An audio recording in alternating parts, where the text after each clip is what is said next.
Saya sudah jelaskan bahwa kerajaan Allah itu berhubungan dengan kehadiran Kristus. Kristusnya sudah hadir di bumi ini. Dia sudah datang menjawab nubuatan-nubuatan perjanjian lama. Meskipun demikian, secara empiris banyak orang belum menerima dia. Kehadirannya di dunia adalah kehadiran kerajaan Allah. Tapi jikalau saudara tidak menyambut dia, tidak menerima dia, maka sesungguhnya kerajaan Allah belum datang kepada kamu. Kerajaan Allah datang ke dunia ini dengan kehadiran Kristus di dunia ini. Tapi kerajaan Allah belum datang kepadamu secara pribadi jikalau Kristus sang raja dari kerajaan Allah itu ada di hatimu. Itu berarti bahwa supaya kerajaan Allah bisa datang kepada saya, kerajaan Allah masuk kepada saya harus terima sang raja itu. Supaya kerajaan Allah itu datang kepada kamu, masuk kepada kamu, kamu harus menerima sang raja itu. Maka kehadiran kerajaan Allah berhubungan erat dengan pertobatan dalam pengertian percaya kepada Injil tentang Yesus Kristus. Itulah sebabnya berita tentang pertobatan dan seruan untuk percaya kepada Injil itu berhubungan erat dengan berita tentang kerajaan Allah. Matius pasal 3. Pada waktu itu tampillah Yohanes Pembaptis di padang gurun Yudea dan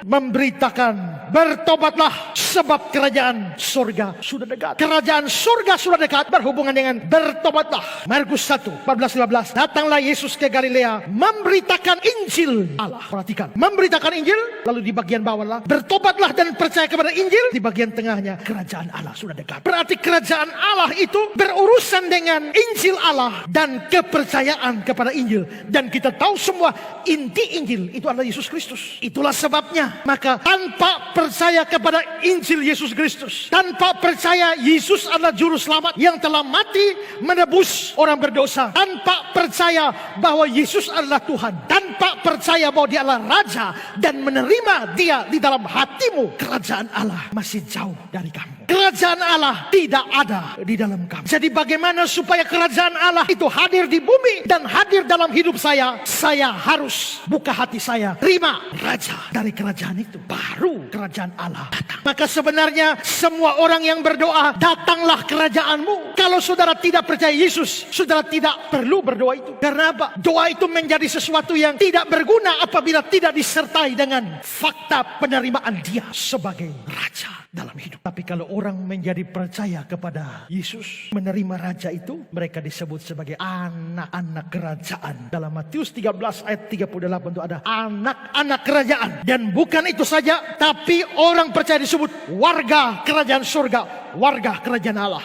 2 Tesalonika 1 ayat 5. Kamu layak menjadi warga kerajaan Allah. Mengapa kita layak menjadi warga kerajaan Allah? Karena rajanya di sini. Karena kamu menerima rajanya. Karena kamu percaya kepada rajanya.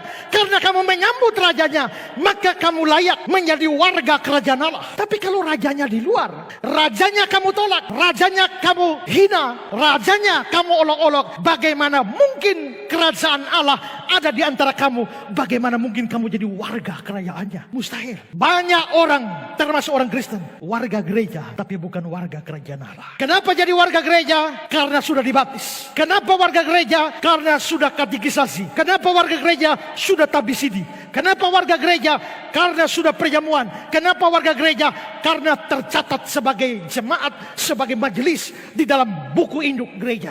Tapi tidak menjadi warga kerajaan Allah karena Yesus belum diterima dan disambut. Filipi 3 ayat 20. Karena kewargaan kita adalah di dalam surga. Kita bisa berkewarganegaraan manapun di dunia ini. Amerika, Australia, Indonesia, Singapura, Malaysia. Tapi sesungguhnya yang paling pertama, semua kita adalah warga kerajaan Allah. Semua yang menyambut Yesus Kristus sebagai Raja dalam hidup mereka sesungguhnya adalah warga kerajaan Allah. Itulah sebabnya kerajaan Allah ini besar sekali. Karena di sini ada Amerika, ada Australia, ada Indonesia. Semua masing-masing orang Amerika bukan orang Australia. Australia bukan Afrika. Afrika bukan Nepal. Nepal bukan Turki. Tapi semua orang dari segala bangsa ini disatukan. Terlepas dari suku, bangsa, bahasa. Semuanya disatukan. Asal percaya Yesus. Warga kerajaan Allah.